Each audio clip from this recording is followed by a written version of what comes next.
Hello and welcome back to our channel. So today in this video we are going to discuss about how to transfer your money with the Capitec app. So without wasting much of our time, let's get straight into the video. So to transfer money using the Capitec app, you will typically use the Send Cash or Transact feature. You will need to sign in to the app, and once you get signed into your app, simply select the Send Cash option. Now, choose the source account and enter the amount you want to transfer. Once you have done this, you need to also create a secret code for the recipient to collect the cash.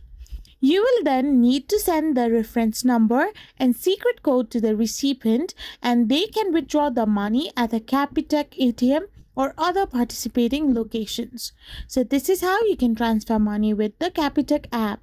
I hope you found this video helpful, so don't forget to hit that subscribe button and do give us a thumbs up. We will be back again with more informative videos. Thank you for watching.